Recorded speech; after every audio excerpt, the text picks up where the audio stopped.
ఆయన ట్రంప్ అయితే ఇంకొక పోస్ట్ అయితే పెట్టడం చూసామండి. ఆ పోస్ట్ ఏందంటే ఆహ్, మీరు డీప్‌గా ఒక చీకట్లోకెళ్ళిపోతున్నారని అయితే మాట్లాడొచ్చు. డీప్ అండ్ డార్క్‌లోకెళ్ళిపోతున్నారు మీరు చైనా తోటి.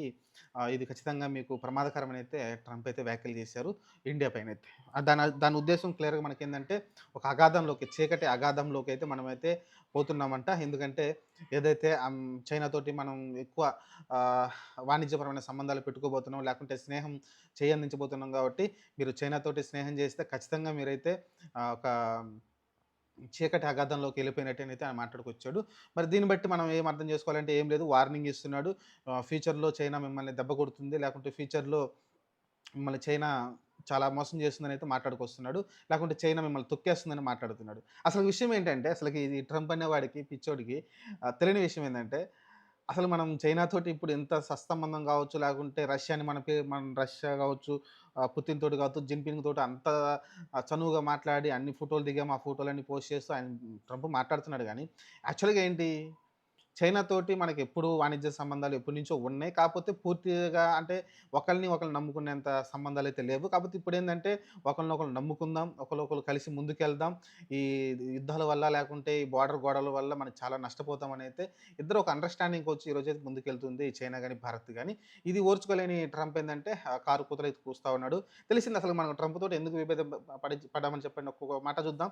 అసలకి పహల్గామ్ అటాక్ జరిగింది. పహల్గామ్ అటాక్ జరిగిన తర్వాత అక్కడ క్లియర్‌గా మనకు తెలిసిందేంటి? మతం అడిగి మరీ చంపారు. హిందువా? ముస్లిమా? అని అడిగి మరీ చంపారు. అది క్లియర్‌గా మనకు తెలిసిపోతుంది గదా! అప్పుడేంటి? క్లియర్‌గా ఒక ముస్లిం దేశం సంబంధించిన పక్కన పాకిస్తాన్‌లో ఉగ్రవాదులొచ్చేసి మన దేశంలో పహల్గామ్‌లో అటాక్ చేశారు. కానీ వాడు ఒప్పుకోడు. మా దేశం వాళ్ళు గాదు. అది కాశ్మీరు ఆజాదీ కాశ్మీర్‌కి సంబంధించిన వాళ్ళని మాట్లాడారు. సరే అది పక్కన పెట్టేస్తే జరిగింది. జరిగిన తర్వాత మన తర్వాతెళ్లి వార్ చేసాం. వార్ చేసాం. ఆ తర్వాత ఆపరేషన్ సింధూర్ పేరుతోటి పాకిస్తాన్ గట్టిగా కొట్టేసాం. ఆ తర్వాత వాడు కుయ్యో ముర్రో అంటున్నాడు. మా వల్ల గాదు. మేము యుద్ధం విరమిద్దాం. కొంత విరామం తీసుకుందాం. యుద్ధం ఆపేద్దామని వాడే ఫోన్ చేసాడు మన దేశానికి. ఫోన్ చేస్తే మనం యుద్ధం ఆపేయడం జరిగింది. దాన్ని వాడు ట్రంప్ గాడు తన ఖాతాలో ఏసుకోవడానికి ట్రై చేశాడు. కానీ మన సంబంధించిన విదేశాంగ మంత్రి ఎవరైనా సరే లేదు లేదు అసలు ట్రంప్‌కి సంబంధమే లేదు. మా ఈ యుద్ధాన్ని ఆపడంలో మేమే వాడు పాకిస్తాన్ వాడు మాకు ఫోన్ చేసి మేము ఆపేసాం తప్ప ఇందులో ట్రంప్ ప్రమేయం ఏం లేదని మాట్లాడుకొచ్చాం. దానికి వాడికి కాలింది. కాలి వాడేం జేయాలి? మొన్న రీసెంట్‌గానే మోడీ గారు అక్కడికెళ్తే వాడేం మాట్లాడాడు? మేము గూడా ఉగ్రవాదాన్ని తొడముట్టిచ్చేస్తాం. ఉగ్రవాదానికి మేము సపోర్ట్ గాదు. ఉగ్రవాదంలో ఎక్కడున్నా సరే ఆహ్, మట్టు పట్టించేయాలనైతే మాట్లాడుకొచ్చాడు. మోడీతోటి చేతులు కలిపి ఉగ్రవాదాన్ని తొడముట్టిచ్చేద్దామని మాట్లాడుకొచ్చాడు. మరి అలాంటి ట్రంపు అదే పాకిస్తాన్‌కి సంబంధించిన ఎవడైతే ఆర్మీ చీఫ్ ఉన్నాడో, ఆసిఫ్ మునీర్‌ని తీసుకొచ్చేసి విందిస్తాడు. ఆ దేశ ప్రధానితోటి కూడా కాదు మళ్ళీ. ఆ దేశ ప్రధాని డంబీ క్యాండిడేట్ ఎందుకు పనికిరాడని మనకు అర్థమైపోయింది. ఎందుకంటే నిన్న రీసెంట్‌గా ఎస్‌సీఓ సదస్సులో కూడా మనం చూసాం. ఏడున్నాడో చూసావా? ఏ కారణంలో నుంచున్నాడో వాడికి వాడు ఉన్నాడో కూడా లేదని మనకు తెలియలేదు. పక్కన పెట్టేస్తే ఆహ్, ఆసిఫ్ మునీర్‌ని తీసుకుపోయి విందిచ్చాడు. అంటే దాని ఉద్దేశ్యం ఏంటి వాడి ఉద్దేశ్యం? మన శత్రు దేశమైన పాకిస్తాన్ తోటి తీసుకెళ్ళి నువ్వు వైట్ హౌస్‌లో విందు పెడితే ఏం అర్థం చేసుకోవాలి? ఇంగ మీకు వాడికి మనకు స్నేహం ఏంటి ఇంకా? కాబట్టి మోడీకి తిక్కరేగింది. ఆటోమేటిక్‌గా మంచి పనే చేశాడు. రష్యాని మాట్లాడాడు. జిన్‌పింగ్ తోటి మంచి స్నేహబంధాలు మనం అటువైపు ఎందుకంటే వాడు ఆల్రెడీ మన మీద దాదాపు 50% పన్నులు వేస్తా అని చెప్పాడు కాబట్టి, వేశాడు కూడా కాబట్టి, మనం ఏందంటే వ్యాపార సంబంధాలు చైనాతోటి చాలా పెద్ద దేశం దాదాపు 100, 200 కోట్ల దాకా జనాభా ఉంది. దాదాపు ఓ మంచి అంటే దాదాపు అంటే 160,00,00,000 దాకా జనాభా ఉంది కాబట్టి, మనం వాళ్ళ దగ్గరికెళ్తే ఖచ్చితంగా వాణిజ్యపరంగా లేకుంటే మన వస్తువులు ఎగుమతి చేసుకుంటే ఖచ్చితంగా ఒక వేరే సోర్స్ అనేది మన దగ్గరికి వస్తుంది కాబట్టి, మన దేశంలో ప్రజలకి ఎగుమతులు చేయడానికి ఇబ్బంది లేకుండా ఉంటుంది కాబట్టి, మనం అటు స్నేహబంధం అనేది అందించాం. దాన్ని వాడు ఓర్చుకోలేక రష్యా, పుతిన్ ఎందుకంటే మీరు చూసుకుంటే జిన్‌పింగ్ చెప్పింది కరెక్ట్ మాట. 280,00,00,000 జనాభా ఉంది ఈ 2 దేశాల్లోనే.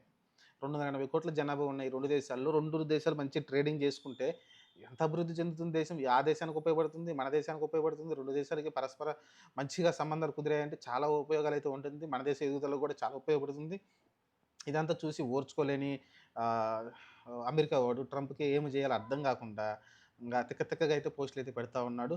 మొన్నైతే ఏమన్నాడు డెడ్ ఎకానమీ అని చెప్పడం గావచ్చు. ఈరోజు జూసుకుంటేనేమో డార్క్‌లోకి ఎళ్తున్నారు చైనాతోటి అనేది మాట్లాడడం గావచ్చు. కాబట్టి ఇలా పిచ్చి పిచ్చి వ్యాఖ్యలయితే చేస్తా ఉన్నాడు. ఇయన్నీ వాడు భయంతో చేసేది తప్ప. ఎందుకంటే మనం చైనాతోటి సత్సంబంధాలు పెంచుకుంటే చైనా ఖచ్చితంగా అమెరికాని దాటబోద్ది. కొన్ని సంవత్సరాలు ఖచ్చితంగా చైనా అమెరికాని దాటేస్తుంది ఆర్థిక పరంగా. ఎందుకంటే చైనానే దగ్గరగా ఉంది అమెరికాకి. ఆ తర్వాత మనం గూడా ఎనకాల వెళ్తూ ఉంటాం చైనాతో పాటు అభివృద్ధి పరంగా. కాబట్టి ఈ రకంగా చూసుకుంటే ఓవరాల్‌గా ఎటు చూసినా ఇండియాకే ప్రయోజనం గానీ, వాడు చెప్పినట్టు మనమేమి డార్క్‌లోకి పోవట్లేదు, చీకటి అగాధంలోకి పోవట్లేదు. మన దేశం డెడ్ ఎకానమీ గాదు. మన దేశం రోజు రోజుకి పురోగతి చెందుతూ ఉంది.